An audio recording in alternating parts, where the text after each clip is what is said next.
82 kilo, kan tidak boleh kosor sholatnya. Itu tidak boleh pakai kufen. Kalau 82 kilo atau lebih, boleh pakai kufen.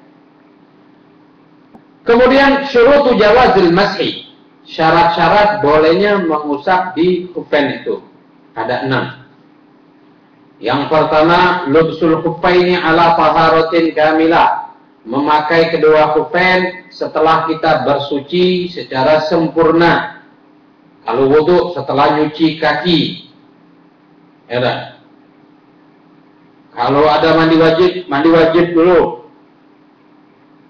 Kemudian berwudu, setelah berwudu baru pakai kufen. Itu jangan sebelum wudu, setelah wudu baru pakai.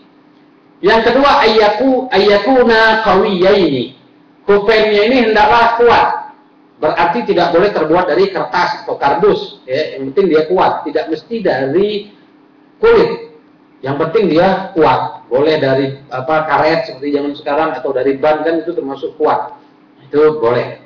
Istilahnya kalau di kita ini sepatu bot. Itu sepatu bot. Nah, boleh nak pakai sepatu bot sehari semalam kalau lagi pengen misalnya ya lah, menjalankan sunnah gitu. Nah, itu tidak jadi masalah. Yang kedua, ayyakuna mani'aini linufudhil ma'i min ghairil kharzi. Ay la yasulul ma'u ila rijli idza subba alaihi illa min tariqi manafidil khiyatah. Syarat yang ketiga adalah tidak boleh dia ada celah untuk masuk air ketika kita siramkan, kecuali yang dari jahitannya atau dari atasnya. Ada. Kalau dari tengahnya, misalnya ini kaki, di tengahnya kita pakai, di tengah-tengah sini masuk air, nah itu tidak boleh, berarti bukan kufen. Harus dia tidak masuk air dari tengah. Kalau dari samping tempat jahitannya, tidak jadi masalah. Toh mau masuk. Atau dari atasnya, tidak jadi masalah. Kalau memang tempatnya longgar ya, terbuka. Tapi biasanya kufen kalau yang terbuat dari kulit, seperti Anda tahu di tarim, itu dia ngepres di kaki. Jadi dari atas walaupun bisa masuk, tapi nempelnya di kaki. Kalau sepatu bot kan tidak, tapi boleh. Itu juga termasuk kufen kalau kita kepengen makainya. Yang keempat, ayyakuna tahiraini. Kedua kufen itu syaratnya harus suci. Tidak boleh dari yang najis atau dari yang mutanajis. Kufennya dari kulit biasa. Misal dari kulit kambing kita buat sepatu di tadi kufen. Kemudian dia terkena najis. Pada saat kita berwudu, kita pakai sepatu tadi misalnya, itu tidak boleh. Kenapa? Karena ada kufen, ada najisnya. Jadi kita buang dulu najisnya, baru boleh kita mengusap di atas kufen tersebut. Yang kelima, ayyakuna satiraini li mahallil fardi minal jawanibi was-sufli wa la yadurru kashfuhuma min a'la. Itu tadi. Ya, ini syaratnya kufen itu dia harus menutupi tempat yang wajib kita cuci saat kita wudu. Ya, ini dari kaki sampai ke mata kaki kan, lebih ke sedikit kufennya. Kalau dari samping atau dari atas terbuka tidak jadi masalah. Yang penting dari atas atau dari bawahnya tidak boleh, kalau dari tengahnya itu dan bawahnya tidak boleh masuk air. Kemudian yang keenam, alla yahsula lilabisihi hadatsun akbar. Ketika orang sudah pakai kufen, dia tidak boleh terkena janabah, hadas besar. Kalau dia hadas besar, berarti harus dibuka kufennya. Ada orang yang pakai kufen itu, misalnya sudah wudu semua, kemudian dia pakai kufen, lalu batal wudunya. Nah, pada saat dia batal wudu ini, boleh ketika mencuci kaki dia tidak usah dibuka, nggak usah dicuci kakinya, cukup dia cuci atasnya kufen baik sedikit. Ini atasnya kufen, di kiri juga seperti itu. Ya, kalau dia ada hadas besar, wajib dibuka, wajib dia dibuka. Kenapa? Karena wajib mandi. Sedangkan mandi kaki harus kena kan kaki. Itu ya. Itulah 6 daripada 6 syarat bolehnya mengusap di atas kufen. Lalu bagaimana cara mengusapnya? Yang wajib adalah mashu ma yutlaqu alaihi ismul masi min a'lal khuffi walau yasiran. Jadi paling sedikit hukumnya wajib mengusap kufen itu dari atasnya.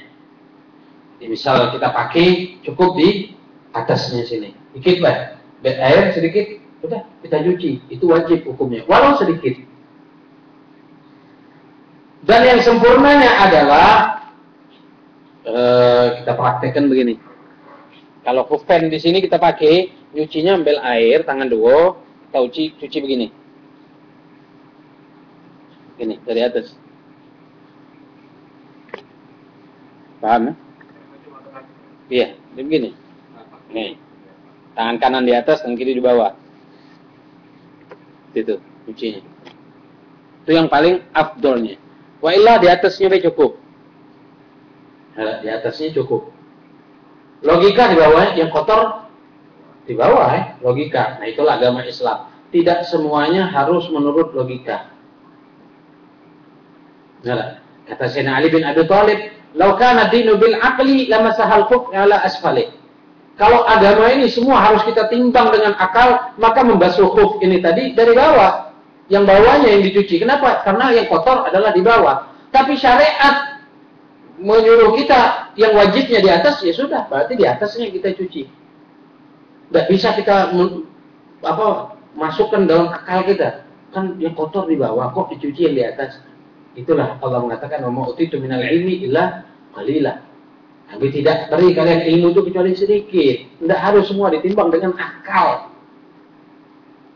Kan berapa kali Anda contohkan, kalau kita selalu di dalam syariat kita timbang dalam akal, Al-Quran banyak yang tidak masuk akal ceritanya. Ashabul Kahfi tidur 309 tahun, masuk akal. Orang tidur sehari semalam menyusul, kata kuangnya, tidur 309 tahun. Ibunya Nabi Isa tidak keluar dari kamar ke tempat mihrab, tempat beliau beribadah. Tidak keluar Siti Maryam. Tapi ketika Nabi Zakaria naik masuk ke mihrabnya, tempat ibadatnya, ada makanan, apel, anggur, semua buah-buahan. Dari mana ya Maryam? Kata Nabi Zakaria, "Anna laki hadza?" Qalat huwa min indillah. Aku dapatkan dari Allah, langsung Allah memberi. Masuk ke nakal. Kok nggak keluar dari kamar, tapi makanan banyak dan masuk akal? Tidak bisa, Allah yang memberi, Allah yang lakukan. Barsisah, murid Nabi Sulaiman, memindahkan kerajaan Balkis dari Palestina ke dari Yaman ke Palestina. Kira-kira dari Palembang Surabaya sana. Dalam sekejap, tidak sampai sepersekian detik. Artinya ketika Nabi Sulaiman mejem, kita kan mejem sedengat langsung melek lagi. Nah, ketika berkedip itu waktu Nabi Sulaiman mejem sudah terpindah kerajaan Ratu Balkis. Waktu melek udah nyengok sudah ada kerajaannya. Nah, itu tidak bisa kita masukkan dalam akal. Ya Allah Subhanahu wa taala yang mengatur semuanya. Ya, artinya itu tadi. Termasuk kufen. Syariat mengatakan mencuci di atas itu yang wajib, bukan di bawah. Berarti ya sudah, tidak bisa kita masukkan dalam akal. Apa kita mau mengatakan, oh ini syariat yang tidak masuk akal. Itu kan seperti orang-orang jil bilang tuh, jaringan iblis lokal. Bukan Islam liberal ya. Nah ini mereka mengatakan tidak masuk akal. Selalu mereka itu menimbang dengan akal. Karena apa ya, belajarnya sama orang yang selalu nimbang dengan akal. Jil itu kan rata-rata belajarnya dengan orang Amerika atau orang Eropa. Dia agamanya Nasrani tapi ngajari Islam. Ya di Eropa Islam ruwet, ya. Nah itu mereka. Mubtilatul mashi, yang membatalkan mengusap di kufen ini tadi. Ada 3. Yang pertama, khalqul khuffi, melepas khufennya itu. Ya, khufennya dilepas, walaupun melepasnya cuma 1, walaupun melepasnya sedikit. Misalnya separuh dilepas, batal. Berarti harus dibuka galau-galau, ngulang lagi wudu, setelah nyuci kaki dua-dua, baru dipakai lagi. Gitu. Yang ketiga, intihaul muddah. Yang kedua, yang membatalkan mengusap di kufen adalah selesainya masa memakai kufen itu tadi. Kalau mungkin sehari semalam, misal kita makainya dari jam 8 malam. Jam 8 malam berikutnya berarti selesai masanya. Kalau kita mukim. Kalau musafir 3 hari 3 malam. Ada. Selesai masanya berarti muka lagi, wudhu lagi, baru pakai lagi. Gitu. Yang ketiga adalah al-hadatul akbar, yaitu terdapatnya pada kita hadat akbar. Ada.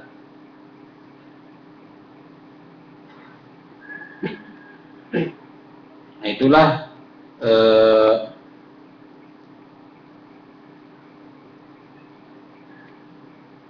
masalah-masalah mengenai kufain.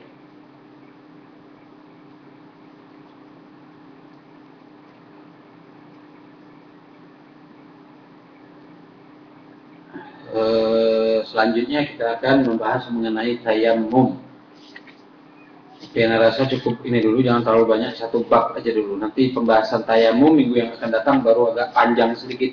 Ya tayamum ini agak panjang pembahasannya, kemudian juga hukum mengenai membalut perban, pakai perban.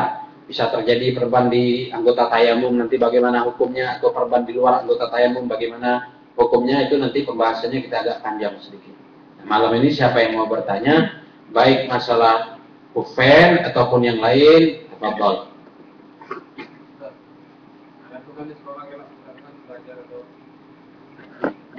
Hah?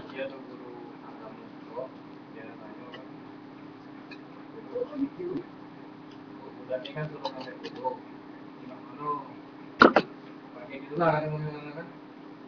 Di anak tuh ngajarin murid-murid itu, ya dari sepatu jahit, ya tentu kan sepatu itu kan, dia anak ngomong tuh ya pasti dikit-dikit kan, paham kan soal kufen itu? Iya. Jadi emang tuh. Sepatu yang ada sekarang ini rata-rata dia di ka'ben, di bawah ka'ben, di bawah mata kaki atau tepat di mata kaki, itu tidak sah, tidak boleh mengusap di sepatu, itu harus dibuka. Kalau dia di atas mata kaki, kita lihat dulu. Kalau sepatu yang pakai tali itu tidak dinamakan kufen, karena dia ada lubang celah dari atasnya itu, dari tengahnya, itu tidak dinamakan kufen. Kalau dia sepatunya di atas mata kaki sampai dan di tengahnya dia tidak pakai tali sepatu, itu bisa dinamakan kufen. Itu yang sepatu monyet, nah bisa Ustaz kalau bisa. Sepatu monyet kalau pakai linjak pakai. Itu kan dari dasar jarit ya. Ada yang dari kulit. Kalau dari kulit itu bisa. Kalau dia dari dasar, dari bahan, dari dasar, kan kena air deh, tembus. Nggak boleh. Yang itu kan, BO itu kan basah. Tapi kalau kena basah, kalau borok, bungkus plastik terkikir. Ya, tidak bisa. Tidak bisa. Kalau dia butuh yang tempat borok itu tidak bisa kena air, ganti tayamum. Nanti akan kita bahas. Master. Oh, harus dibuka, itu wajib. Plester itu kadang-kadang lukonya sedikit, malutnya berlipat-lipat, tidak. Kan ada yang tempat yang mesti kena air, tidak apa-apa itu. Nah, dikenakan air dulu. Plester itu wajib dibuka. Hah? Payah, tayamum agak pembahasannya agak lumayan. Sekarang masalah kufen. Itu kan keluar dari rumah. Kita Ya kalau kita lihat dulu, kalau kita keluar dan kering semuanya tidak apa-apa. Kering dengan kering kan tidak najis. Seperti di Hadramut itu kalau kita pakai kufen, jalan kaki dari Mustafa ke Zambal kita jalan. Ada kadang-kadang najis, tapi kalau dia kering dengan kering tidak najis, balik ke hukum itu. Kalau dia hujan, mungkin kalau dia basah, ya maka dia akan menjadi najis. Kalau dia hujan sampai becek, kita lihat dulu kalau najisnya mughalladhah, berarti najis mughalladhah. Kalau najisnya tidak mughalladhah menjadi ma'fu hukumnya. Kenapa ma'fu? Karena amal balwa, mau tidak mau tetap kena gitu. Seperti sekarang kan, kita di jalan. Ketika kita pakai motor, ada percikan dari jalan, ya tak? Selagi kita yakin bahwa di jalan ini tidak ada najisnya mughalladhah, berarti najis yang terkena dengan kita itu ma'fu hukumnya. Dimaafkan, dianggap tidak najis. Kenapa? Karena mau tidak mau akan terkena. Tapi kalau kita yakin ada najis yang mughalladhah, berarti wajib dicuci seperti kita mencuci, hukum mencuci najis mughalladhah itu tadi. hukum. Masalah kufen dia musafir belum 24 jam balik lagi terus sudah kufen. Tidak, balik Mashul Mukim nih. Mungkin terus 24 jam tadi baru pas. Yang hadis anjing tadi. Ya.